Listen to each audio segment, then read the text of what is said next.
नमस्कार, आप देख रहे हैं न्यूज 18 अपडेट और मैं हूं आपके साथ विभा उपाध्याय। सबसे पहली खबर बक्सर जिले की, जहां पर देखिए कैसे स्वास्थ्य विभाग की हालत है। जहां पर मरीज पहुंचे इलाज कराने के लिए, वहां पर मरीजों को इलाज मयसर हो ना हो, लेकिन आपको जो तस्वीर हम दिखाने जा रहे हैं आपके टीवी स्क्रीन पर, उन तस्वीरों को देखकर आपको लचर स्वास्थ्य व्यवस्था की स्थिति का अंदाजा जरूर लग जाएगा। टीवी स्क्रीन पर आपके सामने जो तस्वीर है, यहाँ पर इन तस्वीरों को देखकर आप एक बारगी को सोचेंगे कि क्या ये अस्पताल है।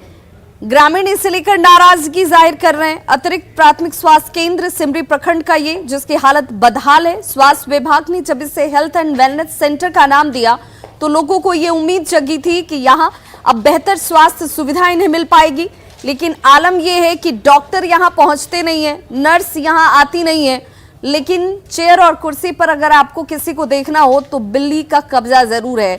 बिल्ली रानी यहाँ पर जरूर आराम फरमाते हुए आपको दिख जाएंगी। ग्रामीणों ने बेहतर स्वास्थ्य सुविधा की उम्मीद में जमीन अपनी दान दे दी, जिससे यहाँ पर स्वास्थ्य व्यवस्था बेहतर हो सके, अस्पताल खुल सके, यहाँ इलाके के लोगों को बेहतर स्वास्थ्य चिकित्सा हासिल हो सके।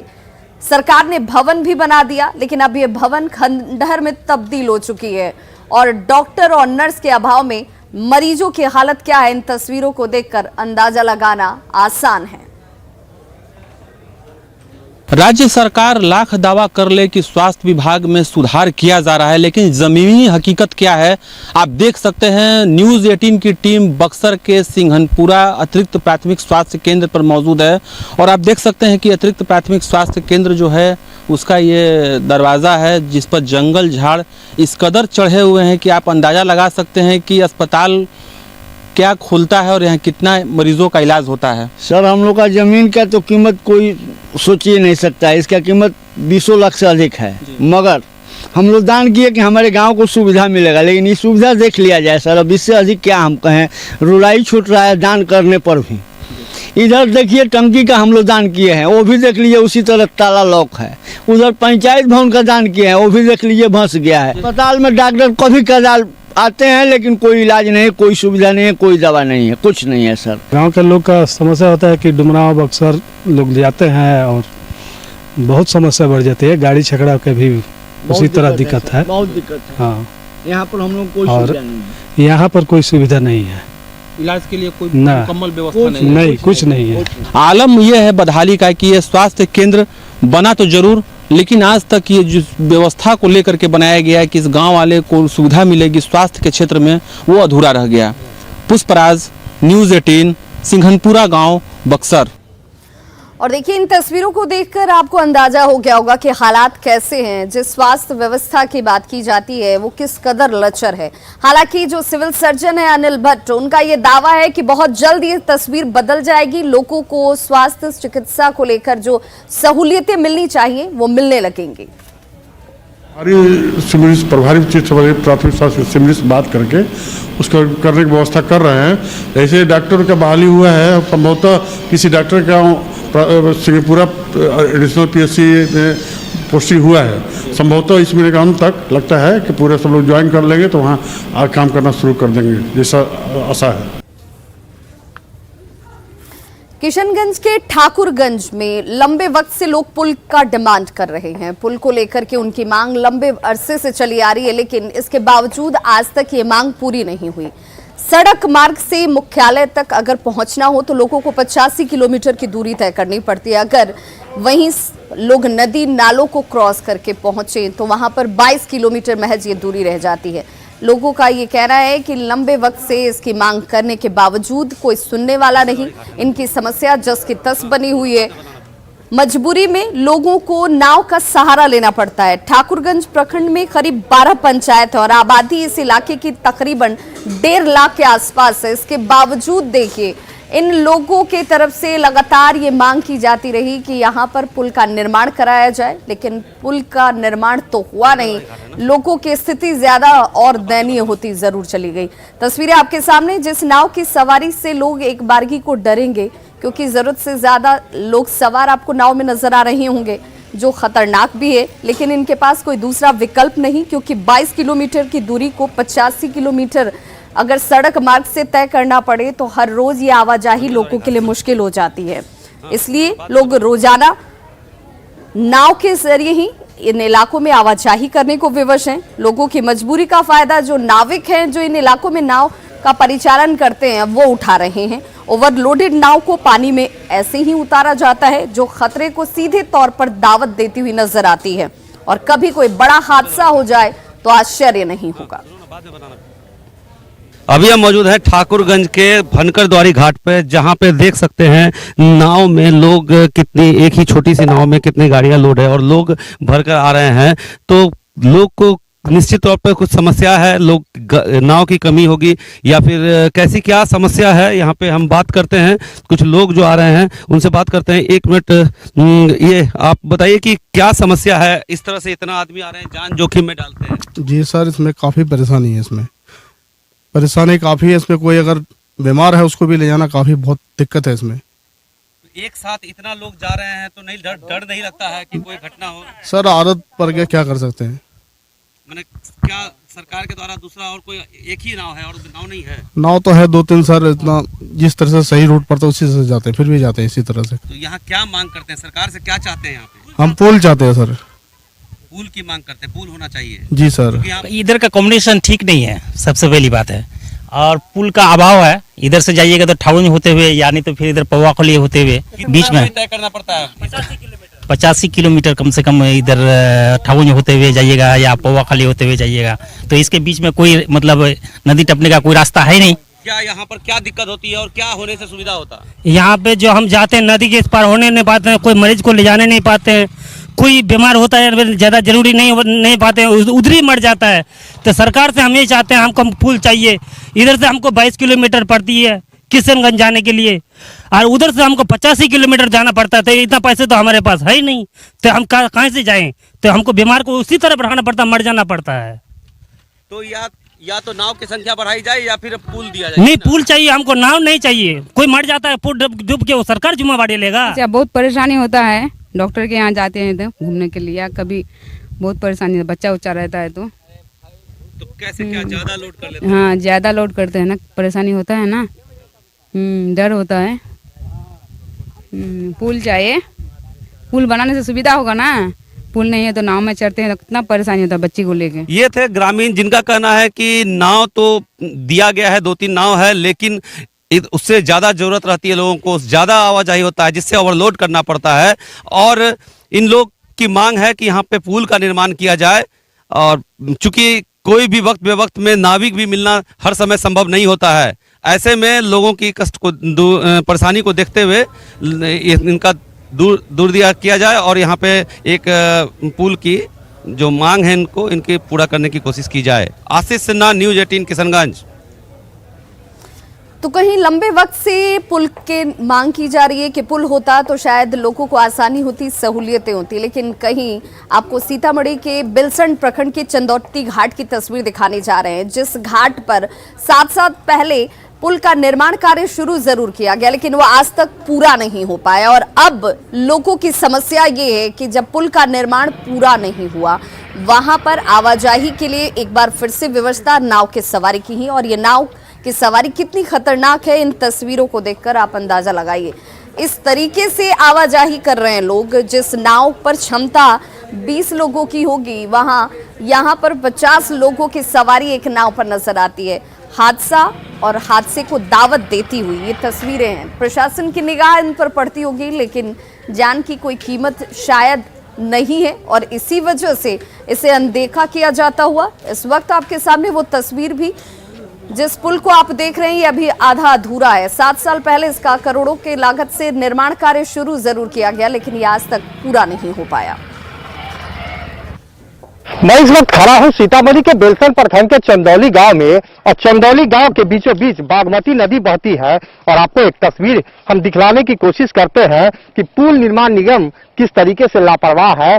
60 सालों से इस बागमती नदी पर पुल निर्माण निगम के द्वारा पुल का निर्माण कराया जा रहा है, और पुल का जो निर्माण कार्य है इतनी धीमी गति से हो रहा है कि लोग काफी परेशान हैं। और स्थिति ये है कि लोगों को आने जाने के लिए नाव का सहारा लेना पड़ता है और सालों भर लोगों की स्थिति इस तरीके से खराब हो जाती है कि कई बार यहाँ पर नौका दुर्घटनाएं हुई है और उसमें कई लोगों की जान भी जा चुकी है। तो पुल निर्माण निगम की जो लापरवाही है वह साफ यहाँ पर दिखाई पड़ रहा है।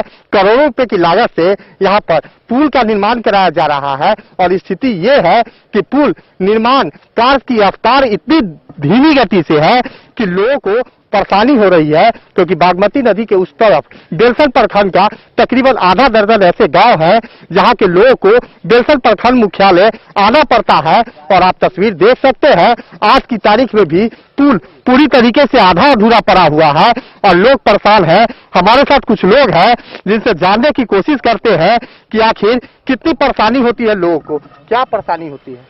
यहाँ पर तो दरअसल बात है कि जो आने जाने की जो सुविधा है यहाँ पर जो पूरी तरह से बाधित है और एक दो से 2 या 3 नाव है यहाँ पे, वो भी अच्छा से मतलब कि उपलब्ध नहीं हो पा रहा है लोगों को।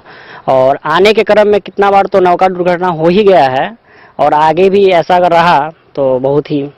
कितने सालों से बन रहा है ये पुल तो करीब 6 से 7 सालों से बन रहा है। और यहाँ ग्रामीण जो भी है सभी को लिए मतलब शर्म की बात है। बेलसन प्रखंड के प्रतिनिधि एवं जनप्रतिनिधि, पंचायत मुखिया एवं सभी लोगों के लिए कोई भी आश्वासन हर साल की तरह आश्वासन दिया जाता है कि इस साल भी पुलिया का निर्माण किया जाएगा, लेकिन अभी तक 7 सालों में अभी तक पुलिया का पूरा पूर्ण निर्माण नहीं हुआ है। राकेश रंजन, न्यूज 18, सीतामढ़ी।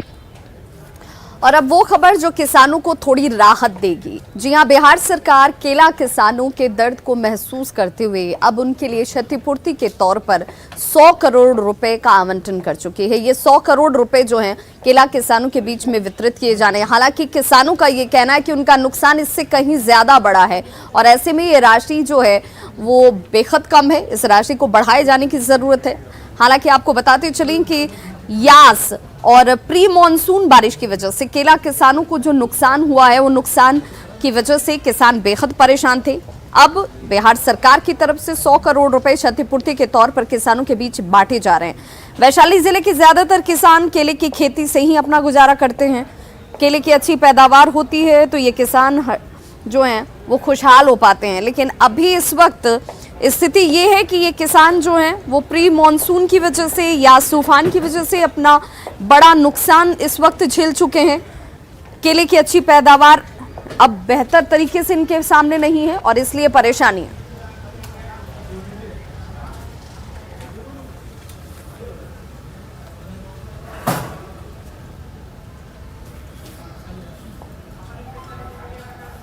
अमृत महोत्सव, आजादी के 75 साल, ऐसे अवसर पर हम लोग आज देश की आजादी के उस जंग को याद करते हुए प्रेरित हो रहे हैं। लेकिन इस छात्रावास में जो बेटे बेटियां पढ़ने वाली हैं और आज जो 18, 20, 25 साल की उम्र के हमारे नौजवान हैं, 2047 2047 जब देश की आजादी के 100 साल होंगे तब ये सारे लोग देश की निर्णायक भूमिका में होंगे। आज आप जो संकल्प करेंगे 2047 में जब आजादी के 100 साल होंगे तब हिंदुस्तान कैसा होगा, इसके संस्कार ऐसी पवित्र धरती पर होने वाले हैं। साथियों, सरदार धाम का आज जिस तारीख को लोकार्पण हो रहा है वो तारीख जितनी अहम है उतना ही बड़ा उससे जुड़ा संदेश है। आज 11 सितंबर यानी 9/11 है। दुनिया के इतिहास की एक ऐसी तारीख जिसने मानवता पर प्रहार के लिए भी जाना जाता है। लेकिन इसी तारीख ने पूरे विश्व को काफी कुछ सिखाया भी। 1 सदी पहले ये 11 सितंबर 1893 का ही दिन था जब शिकागो में विश्व धर्म संसद का आयोजन हुआ था, आज के ही दिन स्वामी विवेकानंद ने उस वैश्विक मंच पर खड़े होकर दुनिया को भारत के मानवीय मूल्यों से परिचित कराया था। आज दुनिया ये महसूस कर रही है कि 9/11 जैसी वो त्रासदी भी, जिसे भी 20 साल हुए हैं, त्रासदियों का स्थायी समाधान मानवता के उन्हीं मूल्यों से ही होगा। एक और हमें इन आतंकी घटनाओं के सबक को याद रखना होगा, तो साथ ही मानवीय मूल्यों के लिए पूरी आस्था के साथ प्रयास भी करते रहना होगा। साथियों, आज 11 सितंबर को एक और बड़ा अवसर है। आज भारत के महान विद्वान, दार्शनिक और स्वतंत्र सेनानी सुब्रमण्यम भारती जी की 100वीं पुण्यतिथि है। सरदार साहब जिस एक भारत श्रेष्ठ भारत का विजन लेकर चलते थे, वही दर्शन महाकवि भारती की तमिल लेखनी में पूरी दिव्यता से निखरता रहा है। जब वो कहते थे कि हिमालय हमारा है, तमिलनाडु में रहते थे, और सोच कैसी, और वो कहते थे हिमालय हमारा है, जब वो कहते थे कि गंगा की ऐसी धारा और कहां मिलेगी, जब वो उपनिषदों की महिमा का वर्णन करते थे, तो भारत की एकता को, भारत की श्रेष्ठता को और भव्यता देते थे। सुब्रमण्यम भारती ने स्वामी विवेकानंद से प्रेरणा पाई, श्री अरविंदो से प्रभावित हुए और काशी में रहते हुए अपने विचारों को नई ऊर्जा दी, नई दिशा दी। साथियों, आज इस अवसर पर मैं एक महत्वपूर्ण घोषणा भी कर रहा हूं। बनारस हिंदू यूनिवर्सिटी में सुब्रमण्यम भारती जी के नाम से एक चेयर स्थापित करने का निर्णय किया गया है।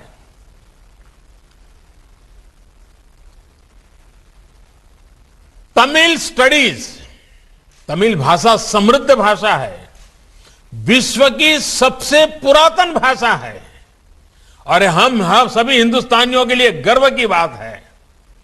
तमिल स्टडीज पर Subramania Bharati chair Banaras Hindu university BHU के फैकल्टी ऑफ आर्ट्स में स्थापित होगी।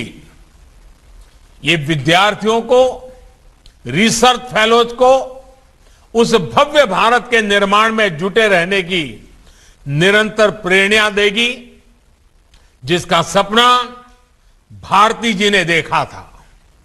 साथियों, सुब्रमण्यम भारती जी हमेशा भारत की एकता पर, मानव मात्र की एकता पर विशेष बल देते थे। उनका ये आदर्श भारत के विचार और दर्शन का अभिन्न हिस्सा है। हमारे यहां पौराणिक काल के दधीच और कर्ण जैसे दानवीर हो, या मध्यकाल में महाराज हर्षवर्धन जैसे महापुरुष, सेवा के लिए सर्वस्व अर्पण करने की इस परंपरा से भारत आज भी प्रेरणा लेता है। ये एक तरह से एक ऐसा जीवन मंत्र है जो हमें सिखाता है कि हम जितना जहां से ले, उससे कई गुना वापस कर दें। हमने जो कुछ भी पाया है वो इसी धरती से पाया है। हमने जो भी प्रगति की है वो इसी समाज के बीच की है। समाज की वजह से की है।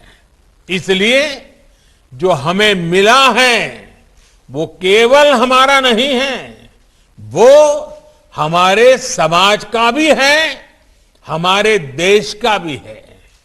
जो समाज का है वो हम समाज को लौटाते हैं और समाज उसे कई गुना करके फिर हमें और हमारी अगली पीढ़ियों को वापस दे देता है। एक ऐसा ऊर्जा चक्र है, ऐसा एनर्जी साइकिल है जो हर एक प्रयास के साथ तेज होता जाता है। आज आप इसी ऊर्जा चक्र को और गति दे रहे हैं। साथियों, जब हम समाज के लिए कोई संकल्प लेते हैं तो उसकी सिद्धि के लिए समाज ही हमें सामर्थ्य देता है। इसलिए आज एक ऐसे कालखंड में जब हम आजादी का अमृत महोत्सव मना रहे हैं तो देश ने सबका साथ, सबका विकास, सबका विश्वास के साथ साथ सबका प्रयास का मंत्र दिया है। गुजरात तो अतीत से लेकर आज तक साझा प्रयासों की ही धरती रही है।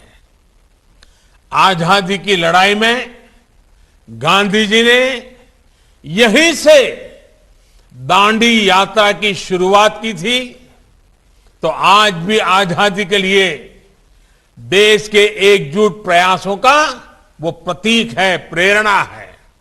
इसी तरह खेड़ा आंदोलन में सरदार पटेल के नेतृत्व में किसान, नौजवान, गरीब एकजुटता ने अंग्रेजी हुकूमत को झुकने पर मजबूर कर दिया था।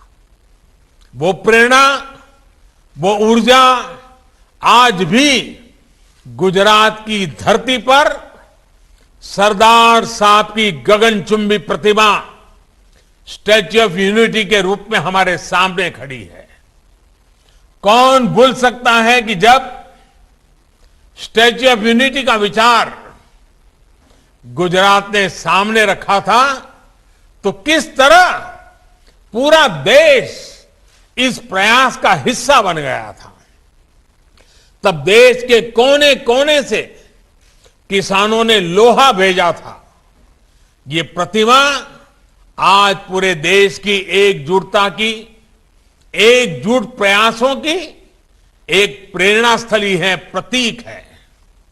भाइयों और बहनों, सहकार से सफलता की जो रूपरेखा गुजरात ने पेश की, उनमें देश साझेदारी भी बना और आज देश को उसका लाभ भी मिल रहा है। मुझे खुशी है कि सरदार डाम ट्रस्ट ने भी सामूहिक प्रयासों से अपने लिए अपने 5 और 10 सालों के लक्ष्य तय किए हैं। आज देश भी अपनी आजादी के 100 सालों के सपनों को पूरा करने के लिए ऐसे ही लक्ष्यों को लेकर आगे बढ़ रहा है। सरकार में अब एक अलग सहकारिता मंत्रालय का गठन भी किया गया है। किसानों, नौजवानों को सहकार की शक्ति का पूरा पूरा लाभ मिल सके, इसके लिए जरूरी कदम उठाए जा रहे हैं। समाज के जो वर्ग, जो लोग पीछे छूट गए हैं, उन्हें आगे लाने के लिए सतत प्रयास हो रहा है।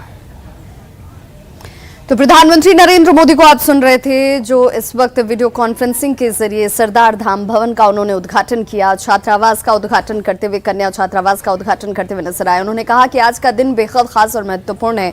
आज के दिन मानवता के ऊपर प्रहार किया गया था। 9/11 की घटना, जिसने दुनिया और हम सबको बहुत बड़ी सीख दी है किस तरीके से आतंकवाद के खिलाफ मिलकर लड़ने की जरूरत है। आज के इस वक्त को और आज के इस दिन का जिक्र करते हुए उन्होंने कहा कि आप याद करें कि ये हमें सीख देकर जाता है कि धरती पर अगर हम आए हैं तो हमारा दायित्व भी और हमें बहुत कुछ सीखना भी है और इस धरती का कर्ज और ऋण चुकाना भी है। खबरों का सिलसिला लगातार जारी है। आप देखते रहिए न्यूज़ 18 बिहार झारखंड।